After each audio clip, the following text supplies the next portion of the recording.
শোনা যায়?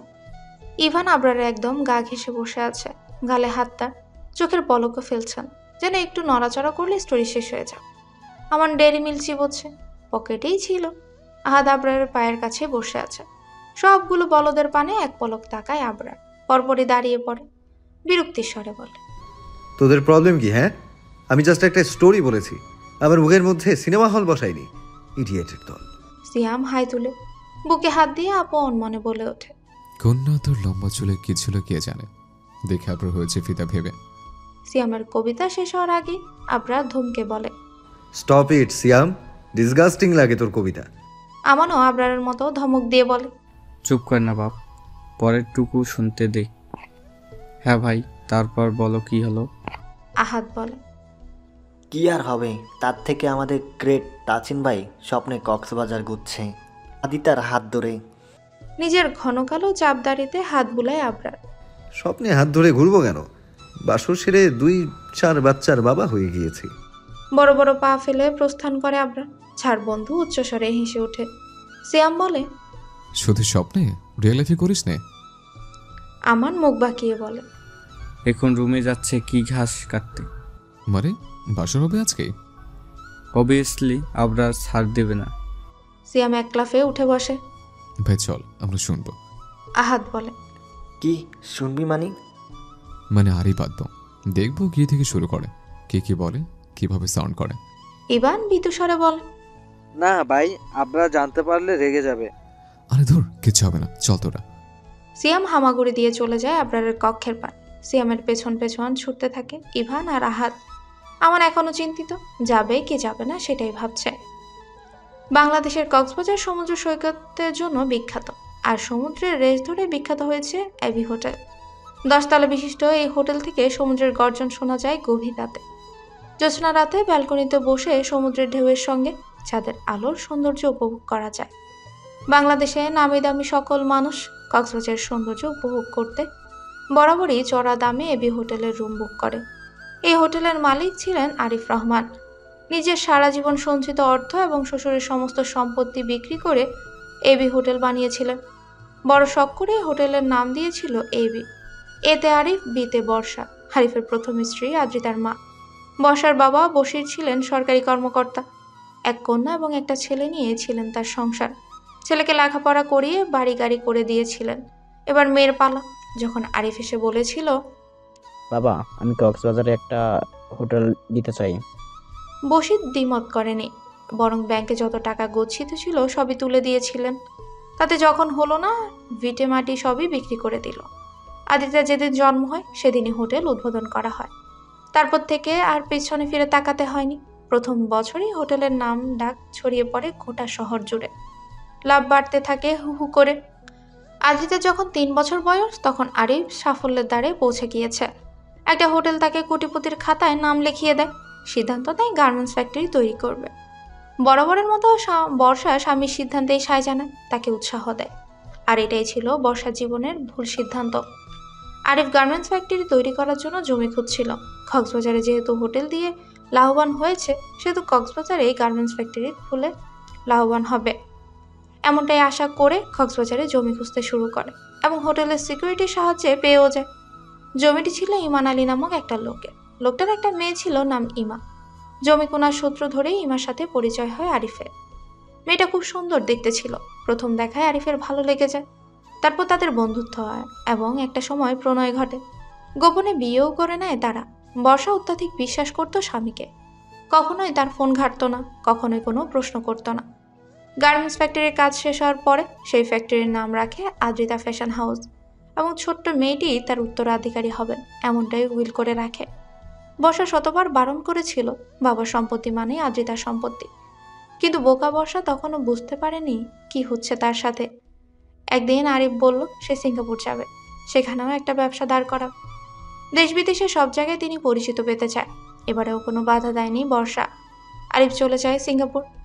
এভাবেই কিছু বছর চলে যায়। আরিফ দেশে ফিরেছে কিছু মাস হলো। কক্সবাজারের ফ্যাক্টরি এবং হোটেল দেখতে গেছে, সেখানে মাসখানেক থাকবে এমনটাই বলেছে। আদ্রিতার 10তম জন্মদিন চলে এসেছে। রাত 12টার পরে মেয়েটার 10 বছর পূর্ণ হবে। বর্ষা চিন্তা করে আরিফকে সারপ্রাইজ দিবে, মেয়েকে নিয়ে কক্সবাজার চলে যাবে। ওদের দেখে আরিফ নিশ্চয়ই ভীষণ খুশি হবে এবং একসাথে সমুদ্র পাড়ে বসে কেক কাটবে। যেই ভাবা সেই কাজ। ঘুমন্ত আদ্রিতাকে তুলে রাতের বাসে কক্সবাজার রওনা দেয়। পৌঁছাতে পৌঁছাতে ভোরের আলো ফুটে ওঠে। বর্ষা মেয়েকে নিয়ে এবি হোটেলে ওঠে। কাউন্টারে যেতে স্টাফরা সালাম দেয় এবং জানায় তার 202 নম্বর কক্ষে আছে। বর্ষা মুচকি এসে চাবি নিয়ে যায়। 202 নম্বর কক্ষে দরজা খুলতে চোখের সামনে ভেসে ওঠে এক অবিশ্বাস্য কাহিনী। কেঁপে উঠে বর্ষা, দুহাতে চেপে ধরে ছোট্ট আদ্রিতার চোখ দুটো। জিভধারা ঠোঁট ভিজিয়ে নিজের আখি পল্লব বন্ধ করে নেয়। অপ্রস্তুত আরিফ তাড়াহুড়ো করে উঠে বসে। ইমা গায়ে চাদর জড়িয়ে রাগান্বিত স্বরেই বলে ওঠে, কে আপনি? নক না করে কক্ষে ঢুকেছেন কেন? বর্ষা জবাব দিতে পারে না। মাথা নুইয়ে থরথর করে কাঁপছে। আদিতা নিজের চোখের উপর থেকে মায়ের হাত সরানোর চেষ্টা চালায়। বিরক্তি স্বরে বলে, মাম্মা চোখ ধরেছো কেন? সারপ্রাইজ তো পাপাকে দিব, পাপার চোখ ধরবে। আরিফ নিজের গায়ের শার্ট জড়িয়ে এগিয়ে আসে আদ্রিতার পানে। ভয়ার্থক স্বরে বলে, বর্ষা, তুমি এখানে? বর্ষা চোখ খুলে আদিতার চোখের উপর থেকেও হাত সরিয়ে নেয়। বাবাকে পেয়ে যেন স্বর্গ পেয়ে গেছে সে। এমনিতে বছরে একবার কি দুবার বাবাকে দেখে, তবে কথা হয় প্রতিদিন। ভিডিও কলে বাবা মেয়ের দারুণ খুনসুরি চলে ঘণ্টাখানেক সময় ব্যয় করে। লাফিয়ে বাবার কোল দখল করে নেয়। দু হাতে গলা জড়িয়ে চুমুতে ভরিয়ে দেয় বাবার মুখশ্রী। শতবার ভালোবাসি বাক্যটি আহড়ায়। আরিফ নিত্যদিনের মতো মেয়ের আদরে সায় জানাতে পারে না। মনের মধ্যে ভয় জেগে ধরেছে তার। ক্ষণে ক্ষণে বর্ষার পানে তাকাচ্ছে। বোকাশোকা বর্ষাকে আজকে অন্যরকম লাগছে। হাই গ্রেস, এটাই তোমার সিঙ্গাপুর? এখানে তোমার কাজ? তাচ্ছিল্যের স্বরে বলে বর্ষা। মা ওয়াশরুম ঘুরে এসেছে, জামা কাপড় ঠিকঠাক করেছে। সে আরিফের পাশেই দাঁড়ায়, খুঁটিয়ে খুঁটিয়ে দেখে নেয় বর্ষাকে। আরিফ নিজের সাফাই গাওয়ার স্বরে বলে, বর্ষা, তুমি? জিহ্বা গহ্বরে আসা কথাখানা সম্পূর্ণ করতে না দিয়ে বর্ষা পুনরায় বলে ওঠে, তুমি আমায় ঠকাওনি, বিশ্বাস ভেঙেছ। তোমার প্রতি কোনো অভিযোগ নেই আমার। তোমার যেটা ভালো মনে হয়েছে সেটাই করেছো। আমার মেয়েটা ছোট, তোমাকে ভীষণ ভালোবাসে। আমি চাই না সে তোমায় ঘৃণা করুক। এনজয় করো, আমরা আসছি। নিজের বক্তব্য শেষ করে আদ্রিতার হাত ধরে বর্ষা মিষ্টি হেসে বলে, মাম্মাম, সমুদ্র দেখে আসি চলো। বরের সমুদ্রের ঢেউ প্রচুর ঝিনুক আসে, আমরা কুড়িয়ে নিব সব। আদ্রিতা নেমে পড়ে বাবার কোল থেকে। মায়ের হাত ধরে চলে যাওয়ার উদ্দেশ্যে দু পা এগিয়ে পুনরায় বলে ওঠে, পাপা যাবে না? এই আন্টিটার সাথে বিজনেস ডিল করছে, ফাইনাল করে চলে আসবে। আমরা যাই চলো। বর্ষা আদ্রিতাকে নিয়ে চলে যায়। চিন্তিত আরিফ মাথায় হাত দিয়ে বসে পড়ে ফ্লোরে। ইমা বিরক্তির স্বরে বলে, তোমার বউ মেনে নিয়েছে, তুমি কেন আপসেট হচ্ছ? বর্ষা আমি প্রচুর ভালোবাসে, অসম্ভব বিশ্বাস করে, আর বিশ্বাস ভেঙেছি আমি। বর্ষা বাঁচবে না ইমা। আমার মেয়েটাকে মাহারা করে চলে যাবে না বর্ষা? পুরোনো কথাগুলো মনে পড়ে দীর্ঘশ্বাস ফেলে আরিফ। হাতে থাকা ফটো ফ্রেম লুকিয়ে ফেলে তোষকের নিচে। ইমা দেখে ফেললে ঝামেলা হবে, বাচ্চার সামনে গালাগালি করবে। অশান্তি সহ্য করতে করতে অতিক্ত হয়ে গেছে সে। এবার একটু শান্তির খোঁজে কোথাও একটা চলে যেতে ইচ্ছে করে। আজকে আদ্রিতার ফোন কল তার অতৃপ্ত হৃদয়কে নতুন চিন্তায় জর্জরিত করেছে। কলিজার টুকরো মেয়েটা ভালো নেই। আতিয়া বেগম তাকে ভালো রাখতে ব্যর্থ হয়েছে, কথা রাখতে পারেনি সে। গভীর ঘুমে আচ্ছন্ন আদ্রিতা। এলোমেলো চুলগুলো ছড়িয়ে ছিটিয়ে আছে গোটা বিছানা জুড়ে। ডান পাশে কাত হয়ে শুয়ে আছে, আঘাতপ্রাপ্ত হাতখানা গুটিয়ে রেখেছে। বালিশের চাপে চ্যাপটা হয়ে ঠোঁট দুটো ফাঁক হয়ে আছে, সেই ফাঁকা দিয়েই লালা পড়ছে। মাঝে মধ্যে মৃদু স্বরে নাক ডাকছে, আবার বিরক্ত স্বরে বিড়বিড় করে কাউকে বকছে। আবরার আদ্রিতার সামনে চেয়ার টেনে বসে পড়ে। পায়ের উপর পা তুলে গভীর মনোযোগে রমণীটিকে পর্যবেক্ষণ করে। নাকের উপর তেল জমে চিকচিক করছে। কপালের ঠিক মাঝখানে বিশাল আকৃতির ব্রণের দেখা মিলেছে। আজকে বোধহয় পোটলা পুটলি বেঁধে আগমন ঘটিয়েছে। গোটা কপাল জুড়ে রক্তিম রং ধারণ করেছে। আবরার বিরক্ত হয়, ডান হাতে কপাল চুলকে মনে মনে কঠিন কিছু গালি আওড়ায় বড়নের উদ্দেশ্যে। ইচ্ছে তো করছে রিভলভার দিয়ে ব্রণটাকে শুট করতে, বা ধারালো চাকুর সাহায্যে কুটি কুটি করে কেটে ফেলতে। কত বড় সাহস! আবরার তাসনিনের বইয়ের মুখে বাসা বেঁধেছে। আদ্রিতা নড়ে চড়ে ওঠে। আঘাতপ্রাপ্ত হাতখানা খাটের উপর রাখে শক্ত করে। একটু ব্যথাও পেল নিশ্চয়। কপাল কুচকে ঠোঁট গোল করে উফ শব্দটা হাওড়ায়। পরপরই নীরব হয়ে যায়। আবরারের হাতে থাকা মলমখানা হতে কিছুটা মলম বের করে লাগিয়ে দিতে থাকে হাতে। মেয়মো খাটের ডান পাশ হতে মৃদু শব্দে ডেকে ওঠে অ্যানি। খাটে ওঠার চেষ্টা চালাচ্ছে সে, তবে প্রতিবারই ব্যর্থ হচ্ছে। লাল রঙের ড্রিম লাইটে অ্যানির চোখ দুটো জ্বলছে। আবরার ভ্রু কুচকে ফেলে। এমনিতে তো লাফাতে গোটা বাড়ি মাথায় তুলে রাখে, আর এখন খাটে উঠতে পারছে না। আশ্চর্য ব্যাপার তো। Annie, come here. নিজের কণ্ঠস্বর শুনে নিজের বিরক্ত হয় আবরার। এভাবে ডাকলে অ্যানি তো আসবেই, উল্টো ভয় পেয়ে দৌড়ে পালায়। পরপরই নিজের কণ্ঠস্বর স্বাভাবিক করার চেষ্টা চালায়, তবে ব্যর্থ হয়। নিত্যদিন এই ভঙ্গিমায় কথা বলতে বলতে এটাই রুলস হয়ে গেছে তার, চাইলেও পরিবর্তন করা সম্ভব নয়। গম্ভীর মুখশ্রীর সঙ্গে পাল্লা দিয়ে কণ্ঠ খানাও গম্ভীর হয়ে ওঠে। শ্যাম গোল গোল নয়ন ঘুরিয়ে সবগুলো বন্ধুর পানে তাকায়। আমান কৌতূহলী হয়ে বলে, আদিতা বাদ দিয়ে এনিকে ডাকছে কেন? শ্যাম চাটি মারে আমানের মাথায়, বিরক্তির স্বরে বলে, এই জন্যই তুই সিঙ্গেল। শালা নির্বোধ বোকা হনুমান। অ্যানিকে আদ্রিতার বাচ্চা? তাহলে আপনার কে? অ্যানির বাবা? আপনার চাচা বাচ্চার সামনে রোমান্স করবে নাকি? প্রাইভেসি দরকার আছে না? এক্ষুনি অ্যানিকে ধরে চোখে পট্টি বেঁধে দিয়ে রোমান্স শুরু করবে। তুমুল রোমান্স। ফালতু না বকে ভালো করে কান লাগা, কাঁথার বাচ্চা। এটা পয়েন্টও মিস করা যাবে না। আমান অনবরত মাথা নেড়ে পুনরায় দরজায় কান ঠেকায়। অ্যানি আসে না আবরারের নিকট। অগত্যা আবরার নিজে চেয়ার ছেড়ে উঠে পড়ে। এগিয়ে গিয়ে কোলে তুলে নেয় অ্যানিকে। মাথায় হাত বুলিয়ে আদ্রিতার পাশে নামিয়ে দেয়। ছোট্ট প্রাণীটি নিজের মালিককে পেয়ে যেন খুশিতে আত্মহারা হয়ে উঠেছে। মুহূর্তে গায়ে লিয়ে দেয় আদ্রিতার বুক ঘেঁষে। দুপা দিয়ে জড়িয়ে ধরার চেষ্টা চালায়। জিহ্বা বের করে চেটে দেয় মালিকের গালে। ম্যাও ম্যাও আওয়াজ তুলে উপস্থিতি জানায় তার। ঘুমে কাদা আদ্রিও বুঝতেও পারল না বাচ্চার আগমন। এই সুন্দর দৃশ্যখানা ক্যামেরাবন্দি করে নেয় আবরার। হতপর কিছু একটা মনে পড়ে। ফোনখানা বিছানার পাশে রেখে মাথা চুলকে দরজার পানে পা এগোয়। খট করে দরজা খুলে দিতেই হুড়মুড়িয়ে একটার উপর আরেকটা পড়ে যায়। আমান, আহাত, ইভান এবং সিয়াম। সবাই নিচে পড়েছে। সিয়াম সে উচ্চস্বরে চিৎকার করে, ওরে আল্লাহ, গেলটা আমার কোমর। গাধার দল আমায় মেরে ফেললো। ব্যথায় নাক মুখ কুচকে ফেলে সিয়াম। বেশ ভালোই লেগেছে। আমার নিজের আঘাতপ্রাপ্ত হাতে পুনরায় আঘাত পায়। ওদের চিৎকারে ঘুম ভেঙে যায় আদ্রিতার। ধরফড়িয়ে উঠে বসে। আতঙ্কিত স্বরে শুধায়, কি হয়েছে? ইভান দাঁড়িয়ে পড়েছে ইতিমধ্যে। দাঁত কেলিয়ে হেসে জবাব দেয়, নাথিং, এভরিথিং অলরাইট। ঘুমিয়ে যাও। আদ্রিতা গোল গোল নয়ন ঘুরিয়ে সকলের মুখপানে তাকায়। কিছুই যে ঠিক নেই বুঝতে পারে, তবে পাল্টা প্রশ্ন করে না। জিভ দ্বারা ঠোঁট ভিজিয়ে ঘুমন্ত অ্যানিকে কোলে তুলে নেয়। আহাত আবরারের গম্ভীর মুখপানে তাকিয়ে বলে, আমাদের কোনো দোষ নেই, সব দোষ সিয়ামের। আহত সিয়াম কাঁদো কাঁদো স্বরে বলে, দোষ করলো সবাই, ঘাড়ে পড়লো সিয়ামের। আপনার এখন বানিয়ে ফেললো কি মার? বাসে ছেলে বালা সিয়াম, লাগা একটা দৌড়। তুই ছাড়া তোর কেউ নেই, পেলে তার প্রমাণ। বলেই দাঁড়িয়ে পড়ে এবং ঘুরিয়ে ঘুরিয়ে দৌড়ে চলে যায়। তার পেছনে পেছনে বাকিরাও লেজ গুটিয়ে পালায়। হাবড়া দীর্ঘশ্বাস ফেলে কক্ষ হতে বেরিয়ে যায়। ভয়ের তো আদ্রিতাও মাথা নুয়ে বসে থাকে। অন্ধকারে গ্রাস করে রেখেছে গোটা কক্ষ। এখান থেকে বের হয়ে যাবে এটা কোথায়? নিজের জন্য বরাদ্দকৃত কক্ষে আমান ভাইয়ার দখল করে নিয়েছে। ইতিমধ্যে ঢের বুঝতে পারছে। বাকি রাতটুকু এই কক্ষে থাকতে হবে। গোটা দিনে অ্যানি কিছুই খায়নি।